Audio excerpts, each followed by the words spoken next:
शुरू करें?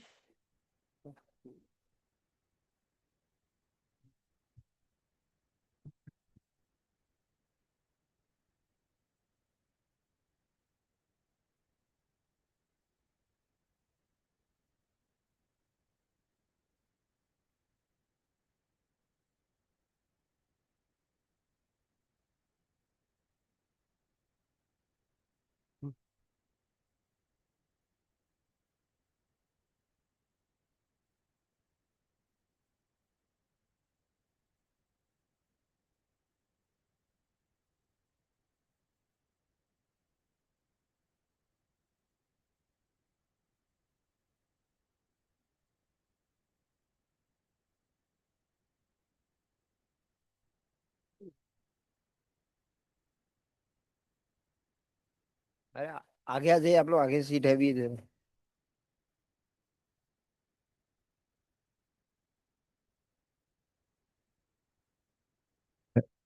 Good afternoon to all. So today we have one colloquium talk by Professor Y.S. Mayya. So Professor Y.S. Mayya is an aerosol physicist who is engaged in studies on diverse aspects of fine particle science in their technological applications for the last 51 years. His fundamental contribution include theory of Brownian motion, aerosol charging, modeling of the ionizer system, plume coagulation, charged particle, aerosol spray, drying and transmissions of DJ through the aerosol route. His expertise includes applications in radiation epidemiology, radiation safety, radon emissions, modeling and transport, nuclear aerosol behavior, and experimentation. He spearheaded the established the first nuclear aerosol test facility in BRC.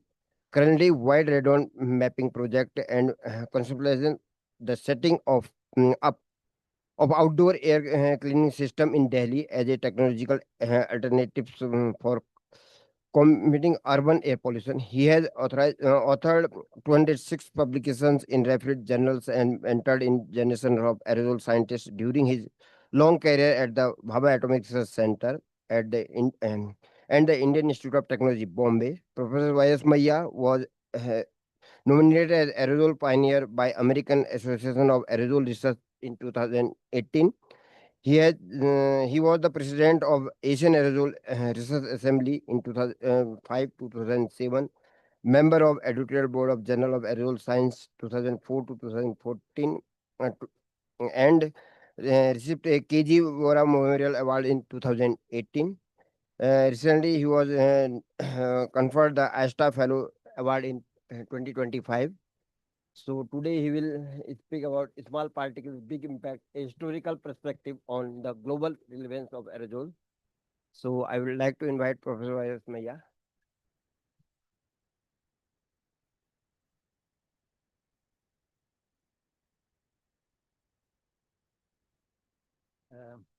Dr. Manish Ji, Director Aries, Dr. Dumka, Dr. Ganguly, Dr. Anand, senior colleagues, students with whom you have been interacting. I thank you for giving me this opportunity to talk once again on aerosols.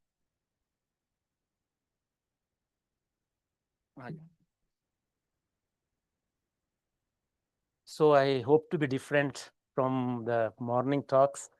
Want to make it at least little more entertaining, no bored, no mathematics. So in this talk, by the way, please let me know 5 minutes before. I can always jump to the last so that we keep the time. We go through a kind of historical perspective of this development of this concept of aerosols. How do I change?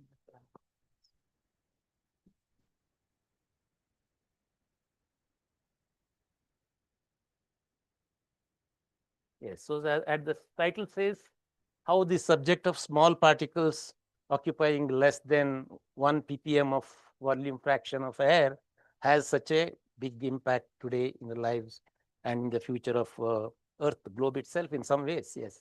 So let's just go through this topic. So standing in Aries, it's a pleasure for me to talk about how the radiation has an relevance in stellar observations. Earth's aerosols has a role to play in astronomy, something I would have never thought earlier. So this is a paper, I was brought to attention by another Divakar Mayya who works on astronomy. So he said, you must show this. So Pinatubo, when the eruption occurred, the extinction, the light intensity as observed through the telescopes came down basically, and that is called extinction. And there was a distinct doubling or so, very high extinction at the time when Pinatubo eruption occurred in 1991 June or something. Then it took several almost months to the whole thing to come down. And that is where the corrections for aerosols in observations, I think, got introduced. I am not a specialist, but that is a very interesting applications of aerosols in observational sciences in astronomy, which I think Aries people do as a matter of bread and butter. However, aerosol earlier was not an existing subject. It was Aitken in 1980 who made this statement that perhaps without these small dust particles, there will be no haze, there will be no fog, there will be no clouds, and probably there will be no rain. At that time, one thought water just condenses, forms big droplets, they form rains. So his research led to the understanding that if there are no nuclei, tiny particles of the order of 50 nanometers, water doesn't on its own condense so easily, and hence there would not have been rain. And that is why today we call them as Aitken nuclei. I found a very interesting historical parallel. That's why I put this. We have our great Mahakavi Kalidasa, who said way back in 550 AD that Dhumajyotis Salila Marutam Sannipata Kwa Megha. A very beautiful coinage of words. So is a smoke. Smoke is a must for formation of clouds. So he made an observation, light as a part of it is a cloud effect. Then water, they come together and form a cloud. And that I thought was a very interesting continuation of or rather coincidence to the observation of Aitken. Going back to Aitken's work, although he made this observation in 1880, it triggered the scientific curiosity of big scientists. Why nucleation doesn't occur so quickly on its own, why water doesn't condense. Theories of nucleation barrier came up after that, and critical nucleus concept was brought in, and basically nucleation theory was formulated, originating as a balance of surface and volume free energy concepts. Instability is occurring as a balance of surface and volumetric free energies. That chain of research inspired Niels Bohr to develop the fission theory based on again a balance of surface and volumetric free energy, which further triggered research in fission, nuclear weapons, and nuclear reactors, all that has in some way connection to the early findings of scientists who were explaining aerosol phenomena. So in a way, that's why I want to say that aerosol science has certain deeper bearing to the development of the big science itself, understanding of nature and big technology that we are living. So today aerosol is not just cloud. It is clouds maybe 10 to 30 micrometers. We call mist, 50 micrometer and above, visibility 1 kilometer, various characterization. But these are the synonyms we have, all of them in some way or the other for aerosol. Then you have fog, then you have dust, you have sprays, you have smokes, you have soot as another type of aerosol, smog as industrial pollution as aerosols, pollen, whole of world of aerosols, other pathogens, viruses, bacteria, they came to prominence during COVID-19. Then, of course, sophisticated usage of aerocolloid also exists in some literature for aerosols. Aerosol by itself is a word which was coined in parallel with the word hydrosol, which existed before that. So hydrosol, and parallelly in air, it becomes aerosol. That is the connection. So this I have been telling students here, probably a unique system. Aerosol is a unique system where the size range varies over 5 or so orders of magnitude. And in one stretch, you need a model to explain all of it. water molecule starts with about less than 1 nanometer, with less than half a nanometer, and eventually comes as a raindrop with about 5 millimeters kind of size. And such range to be explained by dynamics, that is the challenge in the aerosol science. Thermodynamic definitions are given for aerosols as a persistently evolving non-equilibrium dispersion of condensed materials suspended in a gaseous phase, which is largely in equilibrium. This is a kind of sophisticated definition which captures the dynamic element of aerosol. So, although originally, traditionally, until the 1950s, if you ask an American average person what is an aerosol, it's a can of spray, body odor, or perfume or something. Aerosol can is known. Even today, some people call it aerosol discovery, aerosol discussions will be only on cans. So starting from that kind of a situation in about 50 years ago, aerosol studies, however, were limited to nuclear industry. The coinage, the major discoveries were quietly being made in the nuclear industry.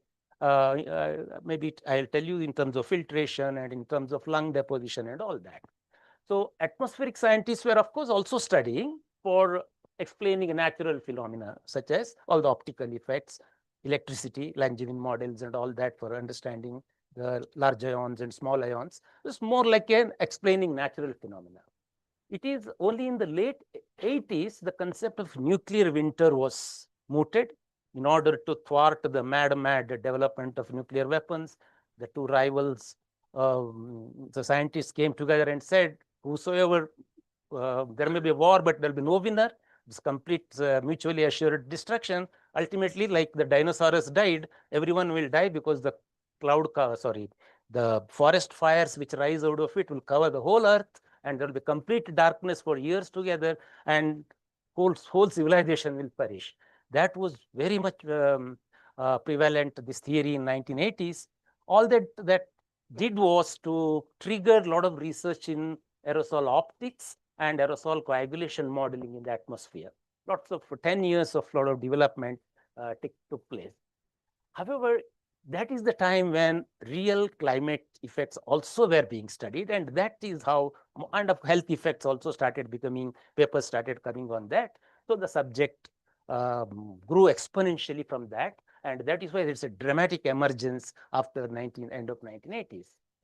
Recent recognitions, as all of us know, are about air pollution, then emissions causing climate change, then recent episode of COVID-19 again brought forth the important respiratory droplets, and these aerosol technologies being developed parallelly. I'll give you examples in drug delivery, electronic architecture, material synthesis. This has catapulted aerosol studies as a major discipline of societal importance.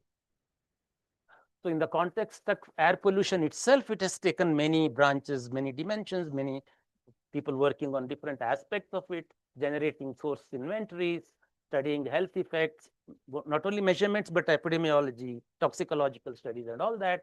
Then the whole lot of studies on geo-environmental effects, weather, climate, and ecosystems. And in the health effects, again, the indoor and outdoor. The subject has really become, all of us know, has grown significantly.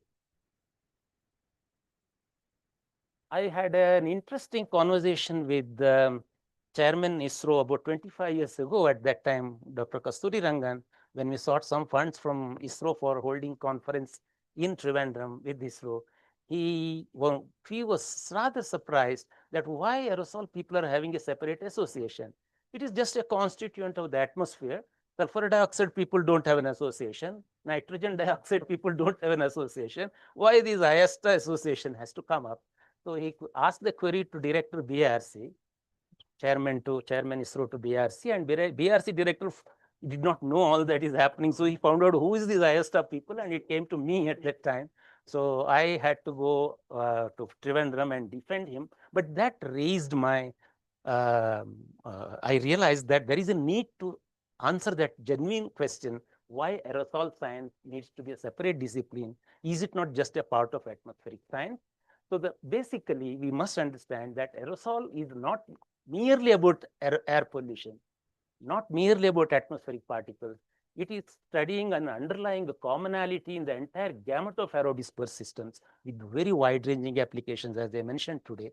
And the phenomena also, unlike trace gases, it is not single molecular or two atom systems or three atom systems. It is a million atom systems in itself, and hence it has a huge degree of complexity. One aerosol particle has so many chemicals and compositions. So all this make it both scientifically and applicationally a unique topic, and underlying commonality has to be examined in itself. And it is now recognized, therefore, as an enabling discipline, very crucial for sustainable development. Often, again, a comparison is made with the hydrosols and aerosols. It's interesting comparison. If you take stability, then we know that hydrosols are stable for a very long time. You can stabilize for a year, whereas aerosols, typically, at least in the laboratories, do half an hour, 2 hours. Then there is an interesting problem of transition regime in aerosols, where the particle sizes could be comparable to the mean free path of the host medium, whereas it does not exist for hydrosols. Brownian motion is very vigorous for aerosols. It's only there in hydrosols, but not so significant. On the other hand, electrical double layer is very important for hydrosols. We often neglect double layer effects in aerosols. These are some of the differentials that we bring about. Let me now go back to historical context. And when I go to historical context, you would see that if you read any historical development of a subject, normally we start with Greeks always. Anything we start with Greeks. So I thought India is also a mother of knowledge civilizations. So we must look back and see. There may not be the way we do science today, but as a theoretical and conceptually, whether there are some references to particles and references to smoke and references to aerosols. So I just thought we will take that angle. There are innumerable references in the Greek literature about it, but there are some interesting references to the Indian literature. One of them, find it very interesting, is the very early verse from Rigveda. Veda is about maybe 4,000-year-old text written in the time when Saraswati River existed. So there is a very famous hymn. It's highly known. It is called the creation hymn. It's probably the oldest hymn expressing surprise about creation. And there, the second line says, there was neither particle nor space. It's a very interesting dichotomy. So it says, Nasi Trajo no Vyoma Paroyat. It just means there is neither vacuum nor particle. In other words, that concept that there is a dichotomy between particles and a continuum sustaining it was a very interesting intellectual observation, because even today, if you discuss carefully, field theorists always talk of particles and fields, vacuum fields and particles. Vyoma sounds like vacuum actually, so it's the same verbal Indo-European connection. So you have that particles and fields, and aerosol physicists, we always talk of nuclei and the host phase, gas or vapor phase and the particle phase. So particle versus field was a very interesting dichotomy, I thought, which refers to, which originates with Rigveda. Now, it is now well known, it's documented that Charaka and Sushruta had aerosol medicines really as prescriptions for all respiratory illnesses. It's documented in book that herbal smoke was used for, it's called Shwasagna Dhumapana, something which controls the Shwasa. Dhumapana is a good Dhumapana, not cigarette smoking. So it is cigarette smoking. And he in fact suggested the first use of making cigars, smoking pipes of Datura, Vasa, Bharangi, and Yavakshara, etc. So purpose was the therapeutic. So drugs used for reducing mucus, etc. And it is found in 2-3 places: Chikitsasthana, Sutrasthana, and Vimanasthana. So this is Charaka's references are well known. What I found equally interesting was, we did not know, at least I wasn't aware of it. I was researching this topic. Then I found that Kautilya in his Astra Shastra has referred to explosives, development of explosives, and even rockets with a trail of smoke. He called them as dhupas. He called them as natadipikas, which were called as dhupas in some other Purana and all that. That is, he has even given the composition here, apparently using lead, zinc mixed with the charcoal, oil, wax, and turpentine, is what I heard from a book in this Firearms in Ancient India. And interestingly, this author says that the soap which we use, which is a Turkish word for, it comes from the word probably dhupam. Probably. This is a guesswork that they're making, thereby giving credence to the possibility that the firearms could have been invented, were very in vogue. It was there in China. Obviously, there could have been an intellectual exchange between various civilizations. More interesting and something very more concrete than all this for me was to find the reference to this property of aerosols in the great Varahamihira's work. As we should know that Varahamihira was an astronomer also, but also a Jyotishi. He is a kind of mixed. He is a great mathematician, great intellectual, and a great writer. He is the one who held first international conference on astronomy in India by inviting Romans and Greek astronomers, and wrote a book called Panchasiddhantika, 5 theories on astronomy. And he proudly made the statement that Romans and Greeks have wonderful astronomies. So it's a very big literature survey, honest credit giving to other society. That person in a book, he has made reference to atomic theory. So there, this is cited by a recent journal, Indian Journal of Chemical Society in 2011. They brought it to our attention, but they missed something. They said that Varahamihira's estimate of atom is 100 times bigger. They did a mistake. Varahamihira didn't know much. Then I just looked back and I see he could be wrong in the size of the atom, but he was actually estimating the size of the aerosols by using the optical method. We will just go to that, what he was saying, and what he was trying to ask is this question. As this slide shows, Varahamihira was answering a question by many theologians of the era who were saying that if atoms existed, because the sage Kanada had postulated that the world is made up of anus and paramanus, so there were a lot of people against it, like this is Vaisheshika school, the other schools were against it, Buddha schools were against it, Vedanta schools were against it. So there were debates. They were saying if atoms are there, there must be size of it. Then Varahamihira suggested, I suggest a method to find the size. He said light scattering is the correct way to find the size of the particles. So make observations of Jalantarage Bhano Yad Anutaran Dashanam Rajam Yati. So he says, make a slit from which the sunlight comes out, keep on observing the light scattered by which reaches the eye. The smallest intensity of light corresponds to the smallest particle, and that must be the atom. That is all his simple theory, he says. And by that method, I have found out, he says, an atom, a dust particle, a hair strip, a nit, a louse, a barley corn, and a digit, they are in the order 8 times bigger than each other.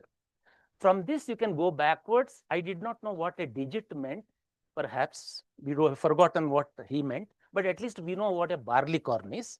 So barley corn is, let's say, half a centimeter, 5 mm size. If you take, you work back, his lowest size, what he calls as an atom, is 1 by 8 to the power 5 times that, and that comes almost to 200 nanometers.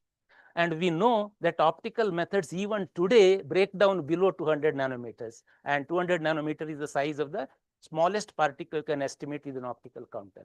Perhaps he mistook that to be an atom, but we do not know how. Normal eye cannot get that light, but his classification so beautifully indicates there must have been some big intellectual insight by which sizes were estimated by him. And maybe he had an observatory at that time. Even more interesting is the fact that he makes these 3 points. One is macroparticles are continuations of atoms, which we also know. Second, of course, as I mentioned, is his cutoff size 150 to 200 nanometers. Third is that the intensity of light is proportional to the size of the particle. Fourth, most interesting is the geometrical meaning. Anand must have been telling you in the morning that we use binning every time coming by an order less, 10 times or whatever number. He took 8 times. But geometrical concept, which is the foundation of log normal distribution, was already employed by him. So these are very interesting findings. And this is also interesting to note that if you see the ways modern science developed, when atoms were postulated first, and when Ludwig Boltzmann developed the theory of statistical mechanics based on atoms, great scientists like Poincaré discounted him. there are no atoms. Every physics law can be explained by just continuum. You need only thermodynamics, not statistical mechanics. It made Boltzmann very sad, and Boltzmann passed away by inside. In fact, he committed suicide.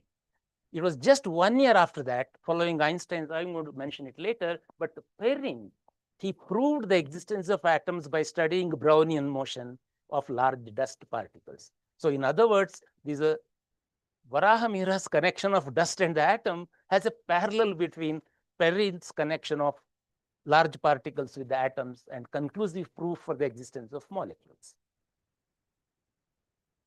Now, as I mentioned, there are references in the Greek literature also about atoms and aerosols, not by the name, but for dust particles. Just as Varahamihira used the word rajas for particle, similar words were used for in the Greek. But in the medieval history, smoke was used as a weapon for the as an obscurant for in battles. This is one photograph you could get from David Ansell's History of Aerosols book, where he says that wet hay smoke was used for misguiding the enemy troops.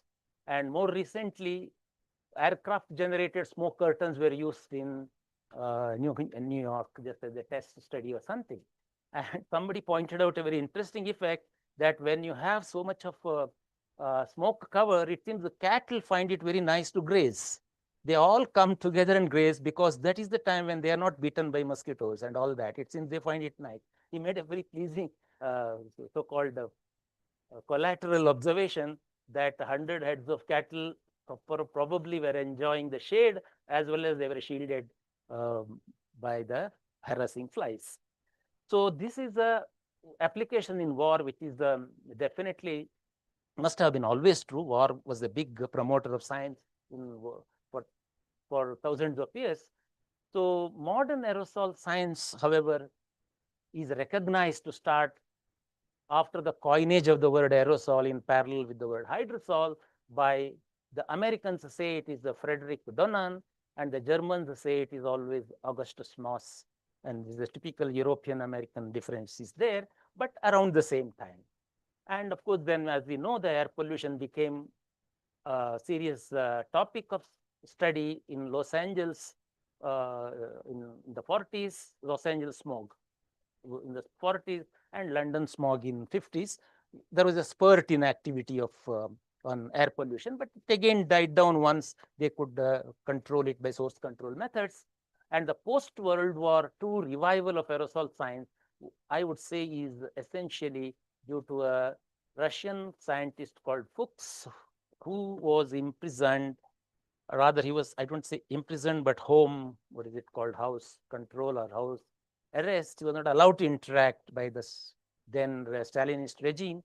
So he wrote his book under confinement, The Mechanics of Aerosols. Today it's out of my time. That was the only book available. We used to read Mechanics of Aerosols of Fuchs for the real foundational beauty of the science. It's very beautifully argued. He has collected 1,000 references until that era that has developed in Russia as well as in the outside world.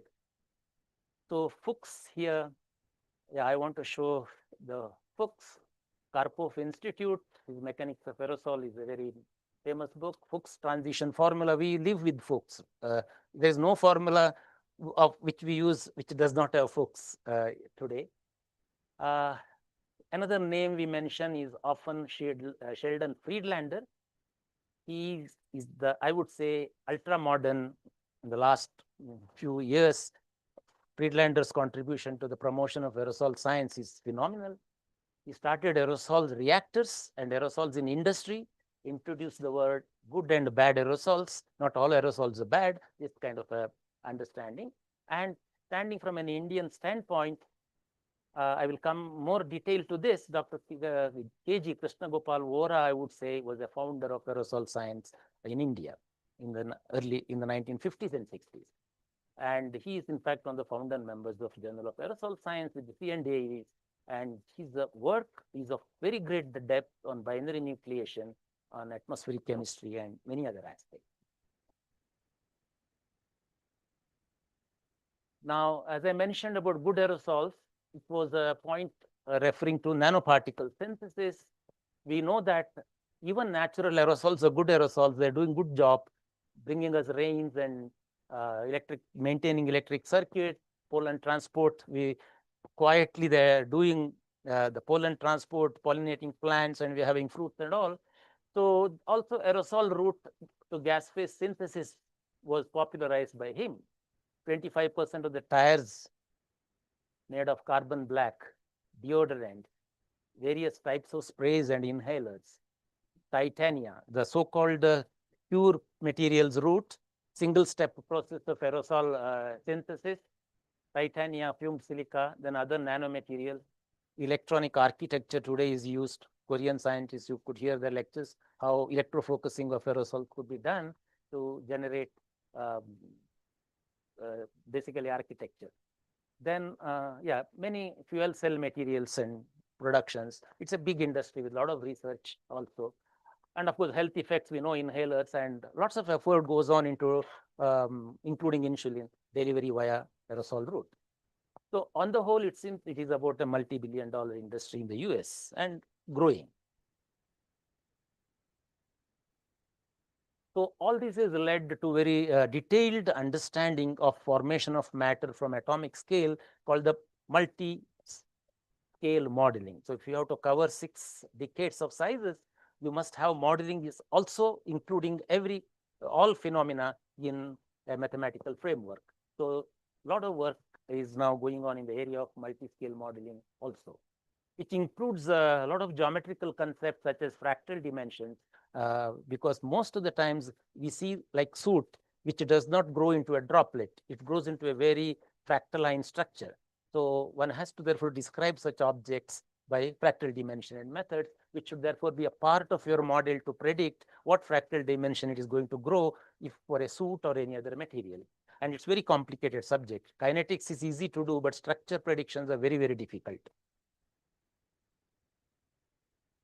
About the foundational application, rather, while Friedlander and others were more directly aerosol scientists, we must take a step back and see how many aerosol technologies and ideas are made possible because of the great fundamental discoveries people have made. That is why the Journal of Aerosol Science in the 1970s actually carried an inspiring logo of Einstein, Kelvin, Lister, and some other top scientists as actually the founders of aerosol. That is because of the theory of Brownian movement. As I mentioned, until 1905, Robert Brown's observation of some random movement of colloidal particles which are non-living was considered a mystery. Scientists totally failed to characterize that motion, not knowing how to describe it. It does not seem to have a concept of velocity. It doesn't seem to have a concept of a predictable displacement. So Einstein said such things can be described via random walk models. He developed the first random walk model and explained that instead of looking for mean displacement, please square your displacement and plot it as a function of time. So that is suddenly solved the problem of Brownian motion and introduced the concept of diffusion coefficient as a coefficient between the mean square displacement and time. And that later he immediately developed what is called as the fluctuation dissipation theorem. It's a very big discovery later in physics, where mobility, which is the tendency of particles to align themselves and move, directly proportional to the tendency of particles to disperse themselves, diffusion coefficient, but they're proportional. This slightly conceptually contradictory, but coming from deep physics, was introduced by Einstein. And why I am referring to this in aerosol connection is, for example, if you ask even today, many people, does a filter whose filter hole size is, let us say, 10 micrometer, and what happens if my particle is 0.1 micrometer? Most people will say it will simply pass through. But in reality, we know that smaller the particle, they're less likely to pass through the filter. This is the so-called famous V-curve effect in aerosols. All that is explainable only if you understand Einstein's theory of Brownian motion. Because small particles have more Brownian motion, they tend to move zigzag and they get trapped in the filters. That became the starting point of the filtration theory by none other than the great Langmuir during the World War era. So as a part of Manhattan Project, he simply assembled a couple of fibers, glass fibers, and formed a mat of a filter whose solid fraction was just 10%. 90% was porous. It was surprise for people to see that it trapped 99.9, more than 99.9% of even atomic particles. So all that is explainable only by virtue of theory of Brownian movement. So we have, for example, today such large filter banks being developed and installed in various factories, facilities, and in, of course, nuclear industry is the bread and butter. Yeah, this is just to show the E-curve effect which follows from theory of Brownian motion. He is, of course, he's the crown of development of science, but we have big scientists whose contributions form today the cornerstone of the foundation of aerosol science, such as Kelvin's theory of critical nucleus, von Smoleshowski's theory of coagulation, which is also a very important theory of formation of matter from atomic phase, and then Paul Langevin's discovery of large ions as opposed to small ions. Then Mayya's scattering theory, who doesn't know? All of us live with theory of Mayya's scattering of particles. And then, as I mentioned, Fuchs' work on aerosol mechanics, Friedlander's work on basically aerosol reactors, and the classic work of Christian Junge on size distribution of atmospheric aerosols. I would say these were founding work which have to be recognized as important for formulating the discipline of aerosols as we know today. From the ancient Indian, whatever I said, all said and done, was more or less theoretical and philosophical. The real aerosol science in India started in Tata Institute of Fundamental Research as a part of cosmic ray studies to examine the particles produced as a result of cosmic interactions, cosmic ray interactions. They're called cosmogenic nuclei. And also the study particles which are formed after the decay of radon-like gases which are emitted from the surface. They are radiogenic particles. So this study quickly led to the study of atmospheric radioactivity in the particle phase by D. Lal, Rama, and C. Rangarajan, which led to tracer studies, and especially to understand of monsoon, whether it is coming from the seas or is coming from other continents. So this kind of air movement could be studied by examining this behavior of radioactive particles, and particle size distribution measurement with whatever instruments were available were attempted by observation of radioactivity. Now, quickly after the formation of Bhabha Atomic Research Center, or rather at that time it was called AEET, Atomic Energy Establishment in Bombay, studies took a turn towards global fallout of weapons testing, because that is the time when advanced countries, they were testing their weapons in open air. Entire radioactivity, cesium-137, was spread all around the globe, and Bhabha had identified someone to quickly analyze that our atmospheres and see whether we can detect those radioactivities. And especially when Chinese also started their tests, it was possible to detect, and that became a major aerosol activity where Dr. Vora, Dr. Mishra, they initiated the subject, because if you are anyway studying the atmosphere, let us study all particles. So why only radioactive particles? That is how the science grew up. Then most importantly, there was a person called Dr. Kotrappa with whom I worked, early 70s. He started the work on the occupational and environmental radiation protection programs, because any worker in a radiation industry is like, if particles are emitted in the work environment, he could be inhaling radioactive particles, and that has to be regulated. Just like today's PM problem, it was more acute radioactivity control problem. That led to large number of indigenous instrumentation. Whole bit later got extinct, however, but efforts in the Bhabha Atomic Research Center in the 70s. Long before other major institutions had initiated any aerosol study, this was the only place, as far as I know, where aerosol studies were being done. As I mentioned, the study on atmospheric radioactivity was used for estimating the residence time of the atmosphere. Even today, there are groups who use it, find the ratios of radioactive particles, or observe the peaks of size distributions because different radioactivity, depending on the lifetime, would be forming different peaks. Aged ones will be bigger sizes and less aged ones will be smaller sizes. So that itself can be a measure of the age of the atmosphere. So this methodology is being followed, then washout coefficient measurements. Radioactivity is a good tracer. Without a nanosizer, you can estimate many things.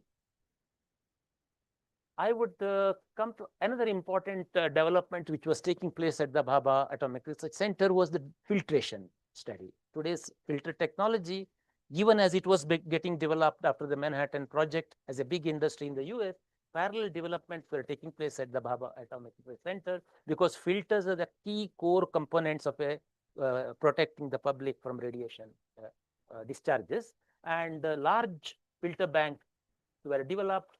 HEPA filter assemblies were developed with 99 point, it is called a 9994 or 994. That level of efficiency you must have, that is 1 in a 10,000 particles only should be allowed, that kind of a risk. So those kind of filter development was a major technological development. In fact, our association with this confidence on filtration technique is what motivated some of us later to go for this concept of whether filtration-based air cleaning is possible in a large scale.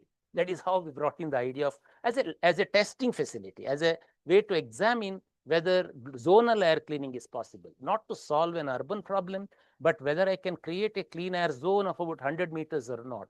It became a matter of big debate and, of course, interest, but we did do the experiment.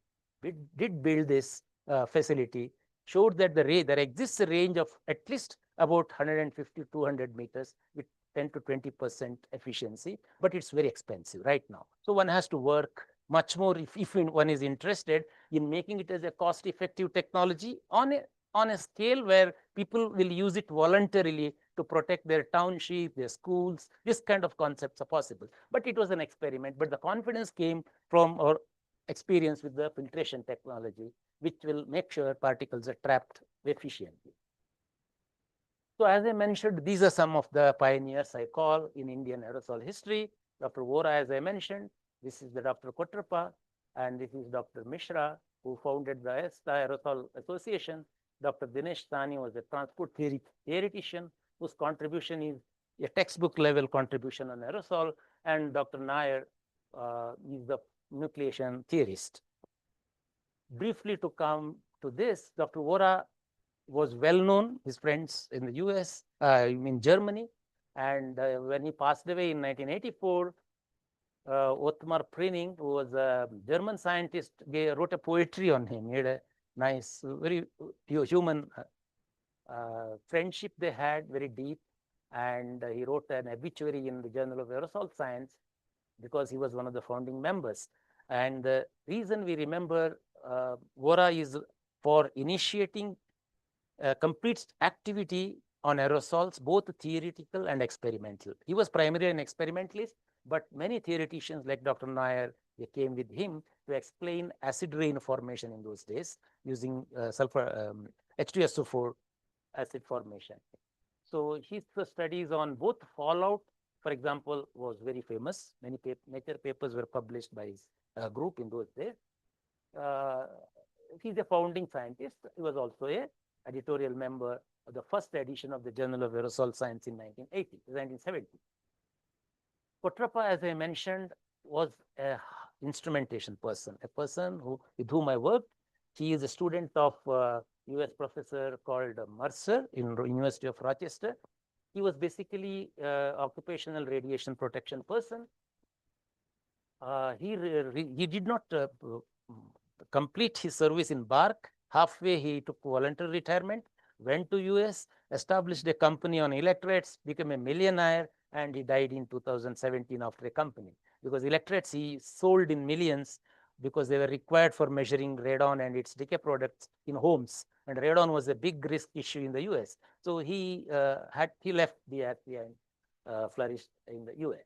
But his contribution, in BARC, unfortunately, there is no culture of keeping photographs. So with great difficulty, we have maintained some of the ancient instruments.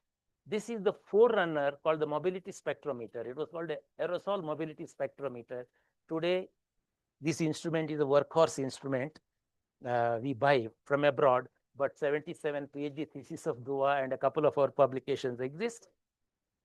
Yeah, it was built in our laboratory. Yes, Kotrappa is the thinker that we must go for mobility sizing. Only we didn't have CPC, so we were measuring it by microscopy and all that, what is coming out. But classification follows the same principle. Fortunately, we had a photograph, so I can show there are many others, there are not many. So this I consider as a lost opportunity for us, because even Dua left. Of course, what happens in a big institutions like BARC, there are big major projects and major jobs. Sometimes these kind of things, they get developed as a part of PhD, but then stop because they don't see so much market for it within or without it. It's not very important to know nanoparticle sizes. That is the reason in those days. So these are the reasons why it happened. But Kotrappa developed many instruments. Like, for example, he used simple hypodermic needles for generating aerosols. Even today, BRC people, they use hypodermic needles. Today, you spend for TSI generator is about 4 lakhs, 5 lakhs, I think. This is maybe within 1,000, you have a aerosol generator. He did not stop in making the aerosol generator. He got an idea that I can nebulize now aerosols, tag it with the technetium 99. He asked RMC, radiation medicine, he collaborated with them and asked them, it can be used for scanning the lung, obstructions can be detected, and that CT scanning using the aerosol nebulizer system of Kotrappa was used for many years, for almost 10 years later. Now they have got more sophisticated methods, but in those days it was a major technological application of a simple nebulizer for COPD studies, pulmonary obstruction study. He developed what is called as an aerosol centrifuge. It's a complex system. It's a centrifuge which rotates so fast that small aerosol particles also go to the side and deposit. So in the absence of an SMPS kind of an instrument, how do you measure nanoparticles? Diffusion is again too small, or it's too little diffusion. They're in the transition regime. Centrifugal force is the only one. So he, of course, sort of brought this technology from abroad where he was working, but he built here. And originally he built it in Lovelace, so he still continued to call it as a Lovelace particle separator, but we had one at BRC, and that is what we are showing. A lot of sub-micrometer particle studies were done subsequently by several of his PhD students in BARC. Again, this instrument is gone now. I don't think it exists anywhere. World over, they had given up use of centrifuge now because of the nanoparticle sizing. That's also a reason. Yeah, I'm just showing you. Dr. Nair was an exemplary scientist who worked on nucleation. Fundamental thermodynamics, classic cult papers are there on criteria of extension of Kohler theory for binary nucleation by including variations of surface tension with material composition and all that.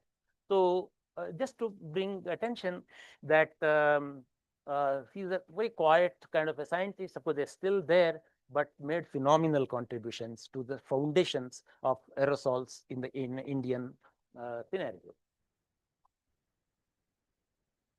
I want to mention the last person about Dr. Dinesh Chandra Sahni. Dinesh Chandra Sahni was not an aerosol scientist. She was a nuclear reactor physicist, pure theoretician who was doing transport calculations of neutrons. Now, interestingly, he published some paper in a nuclear transport journal. As usually, we don't read others' papers' work. So none of us knew his paper. However, Nikolai Fuchs, when he was looking for a method to understand the evaporation of transition regime particles. So he found Sahni's method as a solution to his problem. So he cited that the solution to the transition regime aerosol problem has come from non-aerosol people like Sahni. So he fitted his empirical expressions. He was developing some empirical formula with some coefficients to Sahni's formula in some regime, got the coefficients, and it is today called Fuchs-Sutugin formula, it is called, but we are trying to propagate as Fuchs-Sutugin-Sahni formula because Fuchs himself Sutugin himself, Fuchs and Sutugin, they have themselves have mentioned very clearly that it is due to authors whose interests are far from high dispersed aerosols. It is Sahni who was engaged in research on the theory and whose theory is being used. So he made it very clear. So this is one of the foundational things. When we found this out and told Sahni, he then got interested in aerosols and he published a couple of papers later on transport theory and all. But I consider it as it's one of the pioneering contribution to aerosols from the theory side from India. The IASTA as such, as an association today, was formed in 1988 due to efforts of people like Dr. Umesh Chandra Mishra, who was heading environmental division in the 70s and in the 80s also. And we know how IASTA has grown from a society, mainly an association of BRC people, to today an association which has formidable members. And that, due to efforts from him and Dr. Nair, such things were possible. Now, another reason how aerosol science took development in atomic energy was to understand the impact of a reactor accident. We know that whenever a reactor accident occurs, whatever may be the internal problem, for the world, it is the aerosol released by the reactor which worries them. So when Fukushima accident occurred, flights are cancelled in Europe because aerosol transports transcontinentally. This is one of the reasons there is resistance for nuclear industry, that what happens if you have an accident. Although it is so rare and the total deaths are negligible compared to any other industry, still this phobia exists. So therefore, nuclear industry has a policy of making it available for you to the numbers, actual probabilities of impact that will happen. And to do that, there is a philosophy called defense in depth philosophy. As a part of it, you study the behavior of aerosols if an accident has occurred in a containment, and then by chance, if that containment breaches, then what is the risk? This kind of calculations we do. So this started what is called the nuclear aerosol containment studies in BRC, which required a lot of hardcore aerosol science and equipment instrumentation. So this was done by a person called Nambi, after whose initiative such studies were taken up, and now studies have expanded to IIT Kanpur also, where they are taking up further studies of nuclear aerosols. And of course, the Indian air pollution studies in some way existed in the 70s. The first comprehensive air quality monitoring was initiated in NEERI in 1978, just to see the status report, not because it was a big air pollution issue, but to see whether the pollution trend is increasing or how it is going to go. The status report, even an 85 report existed. This study, I think, laid the foundation for basically national ambient air quality monitoring guidelines and terminology. These were the era when concept of PM 2.5 and PM 10 didn't exist. So it was TSPM study, total suspended particulate matter study. There are afterwards large number of studies before the start of this millennia or around that time. They contributed to the growth of air pollution or application of aerosol. So increasing recognition of the relevance of air pollution. And we today stand at a point where we are imputed that millions or how much, 10% of the deaths are because of air pollution. We really don't have epidemiological data, but it is a projected number. In any case, it is important that we make a beginning of actual epidemiology, actual estimate or assessment of this risk. A direction in this has been taken by this joint paper by Kalpana Balakrishnan and many others who are making an assessment of the impact on human health in considering, but this is mostly projected number again. It's not so much based on epidemiology, but I'm sure a lot of epidemiological efforts are also being done by the same team, which will bring a reality, the picture of a real situation in our country. To come to the end of it, I want to recount this story to you. In spite of so much development of aerosol science, so many scientists, when the chips are down and when the situation arises, world forgets. This happened in the case of COVID-19 pandemic. Because as we know, the pandemic started sometime end of 19, early January. By March, we were all shut and down.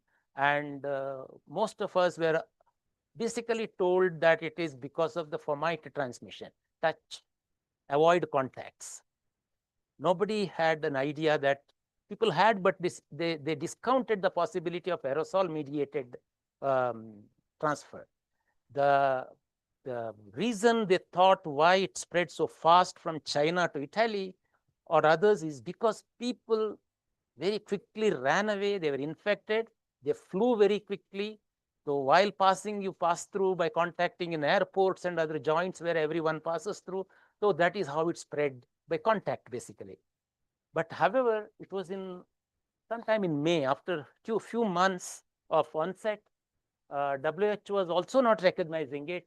That is the time when Lydia Morawska, the aerosol scientist from Australia, and a big team, of course, these are the authors, but it is signed by about 240 scientists from all over the world, because they must have been discussing, world is not talking about aerosols, that because their laboratory experience is there, that the aerosol route transmission is the one which is causing it. And that is what she starts saying, that it is a time we accept the reality, and writes to WHO. And only after that, the aerosol route transmission got recognized by WHO and other agencies. So this is a kind of, in spite of so much of research on bioaerosols and respiratory diseases, when the time came, world forgot and lost precious 2-3 months in the first few years. We did knew that actually in India, we were discussing maybe it is a time we also give out, but somehow, see, we were also dispersed in different places and did not do. Although we did publish a paper on the aerosol transmission much before Lydia Morawska's paper, exactly before it came down, because we knew that it is basically aerosols, but we did not realize the magnitude of ignorance that existed around the world at that time. So with this, I would say, as a concluding slide shows, that it is true that aerosol science is now a well-founded discipline. It is true that it is wide and crucial application to society. It is recognized as a major player, but perhaps aerosol education is something we must now focus on. And it fits in this occasion to say this by because the workshop itself initiated by ARIS and IESTA in a way serves that purpose of aerosol education. I hope that in future many such educational programs will come, and the subject will grow with greater awareness among professionals first, and then of course the general public. Thank you very much for listening. Thank you, Professor Mayya, for a nice talk. So, questions?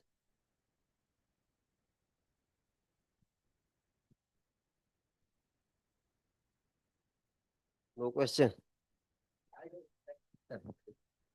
Comment. Like, it is nice to see that BRC developed the instruments in 70s and 80s. Now those instruments now becoming popular in last 5 to 10 years and being sold in crores of rupees. But also in India, we don't have this such kind of manufacturer. Even today, no. Even today. Even today, there is none. And I made an effort Yeah. to build a DMA. It Yeah. ended up with the PhD. Halfway we learned, but completion is not happening. Now Anand is trying. I am telling big luck to him. So it is. No, but okay, those are sophisticated instruments. But what I am still surprised, apart from the simple PM 2.5, PM 10, even high volume sampler, low volume sampler. Now we talk on the say small size, less than 1 micron also. In India, in the Indian industry, we don't have any instrument which is made in India. But high volume samplers were made. Again, it doesn't catch up. That's all. No. So why? So that means like, but we are importing. Yeah, because I So think the market is one. It's still a limited market from that point of view, maybe. no, but you see the export worldwide people are right. And so- competition from multinationals. So the TSI is a big company. We have to compete with them. Like electrospray we are making. All of us, in laboratory, we are using our own electrosprays. But when it comes to show, I have to publish somewhere, then I have to have a TSI electrospray. Otherwise, the referee will not trust you. Paper. No. So in we general, take a like, patent where is and the leave it at that. Yeah. no? So where is the basically resistance? No, but it is true. See, today the startup industry, people are commercializing. It is happening through the startup ecosystem. Like many of the IIT students today have startups.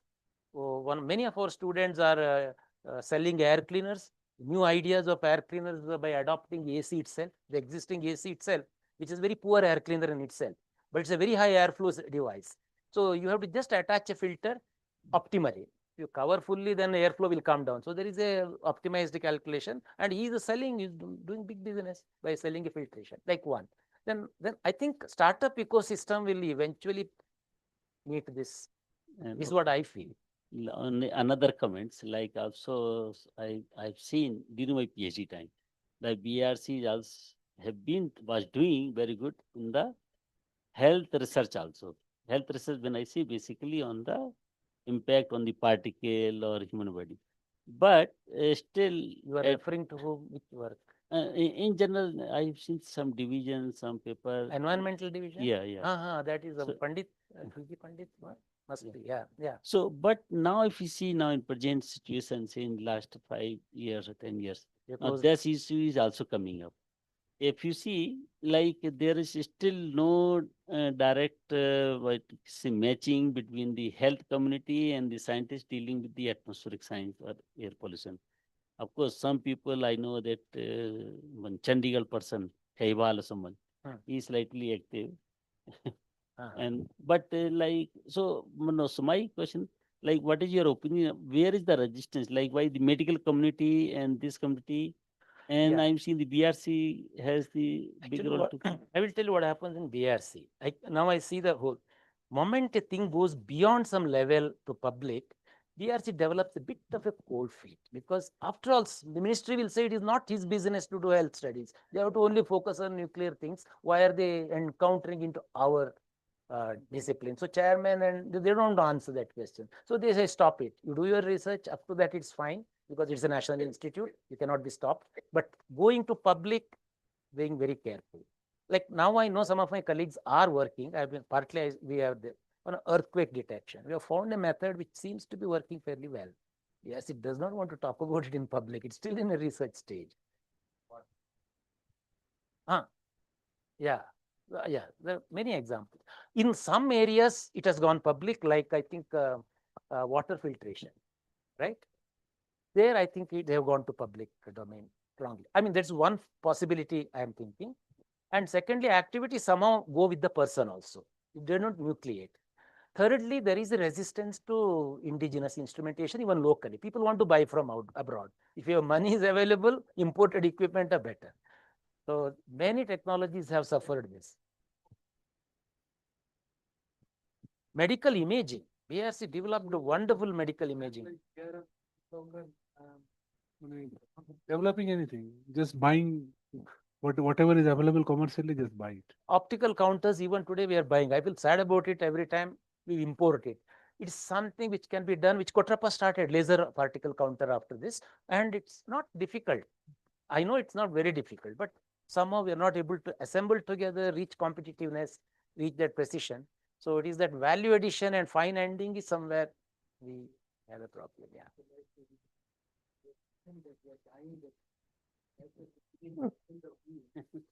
Doesn't make any sense actually reinventing the wheel if we have Sometimes. already sometimes. Yeah, that is also true. Yeah. Okay, good to see so few slides relating aerosols with optical astronomy. In fact, 1999 was the era when we were trying to select the best optical astronomy site in this part of Himalayas. And aerosols are one of the parameter which govern this out of more than 50 parameters in selecting an astronomical site in Himalayas. Okay. And in fact, Dumka is here, Dr. Dumka. So we worked together. I mean, there was a MWR, multi-wavelength radio meter. Yeah. So we made measurements and all that.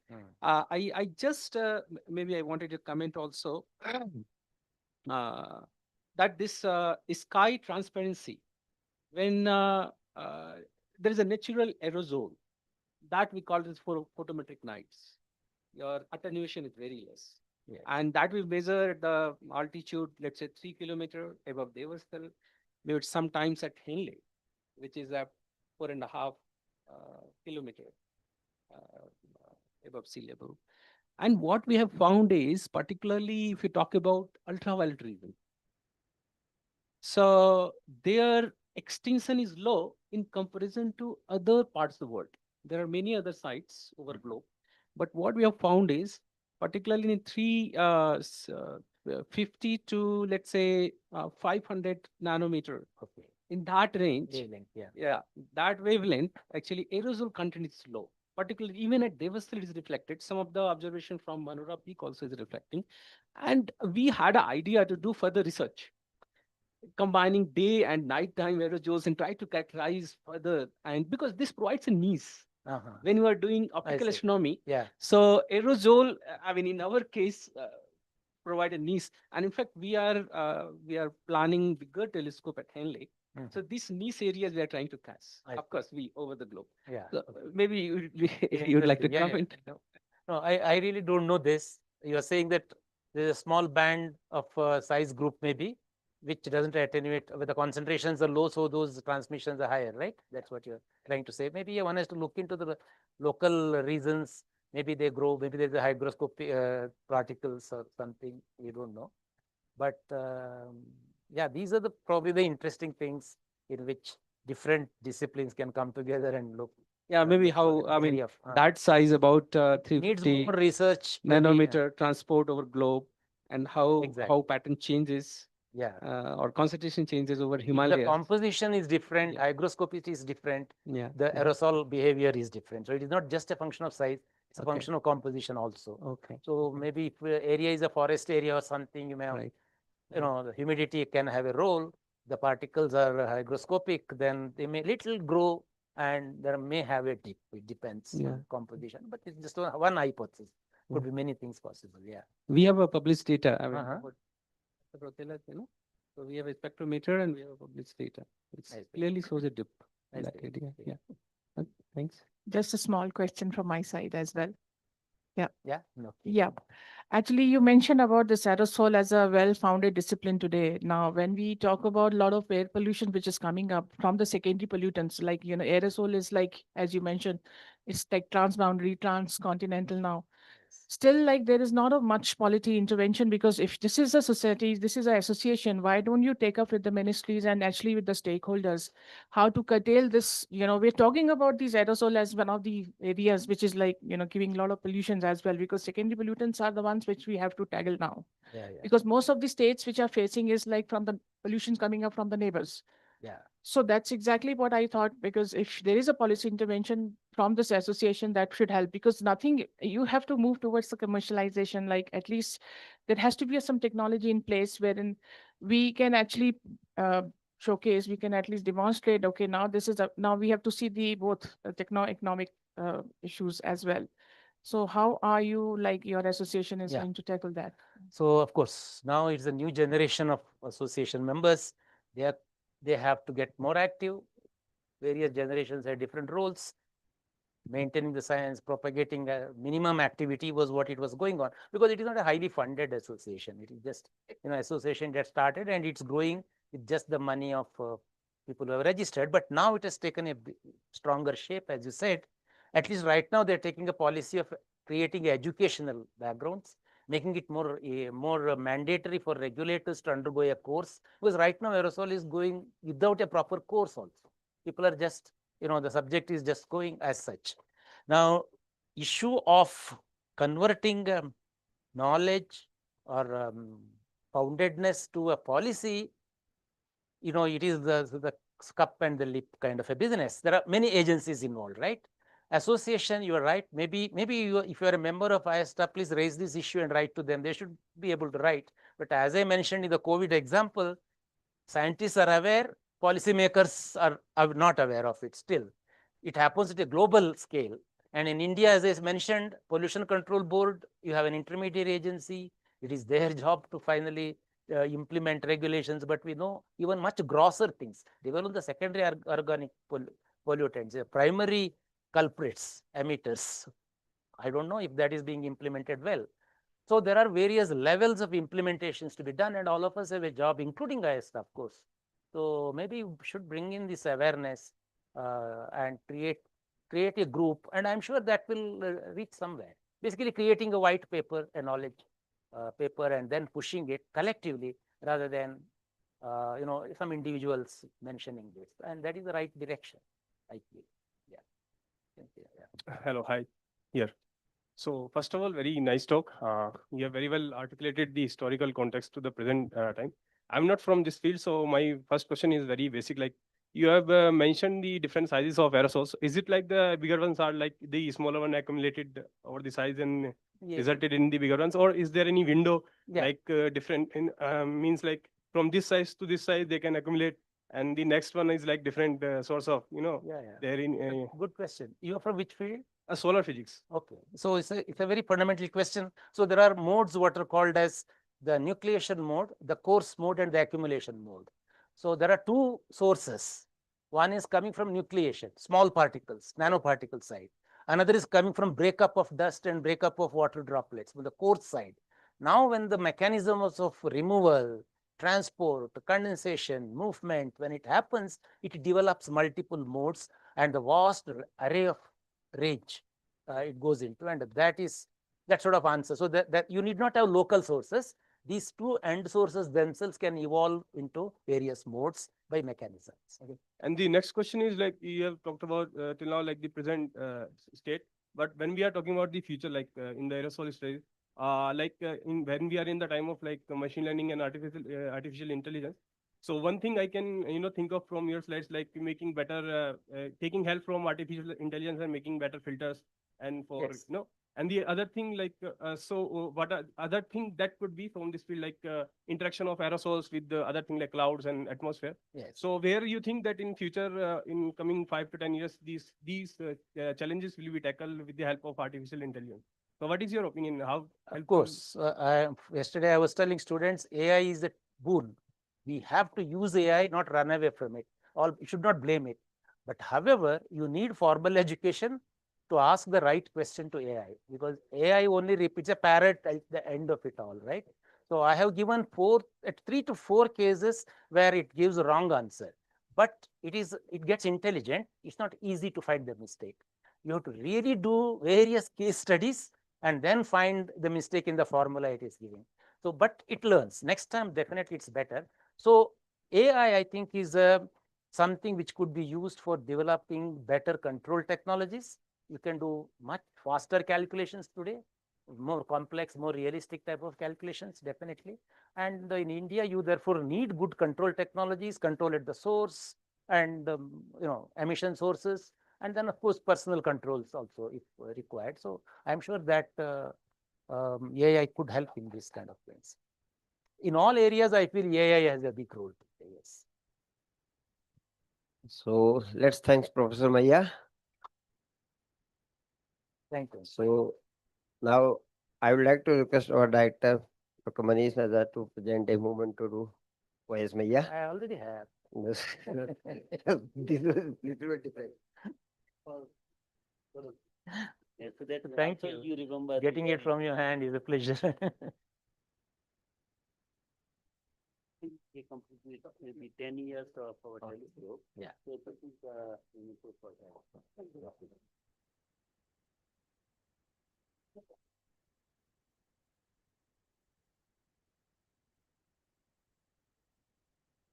Thank you, sir.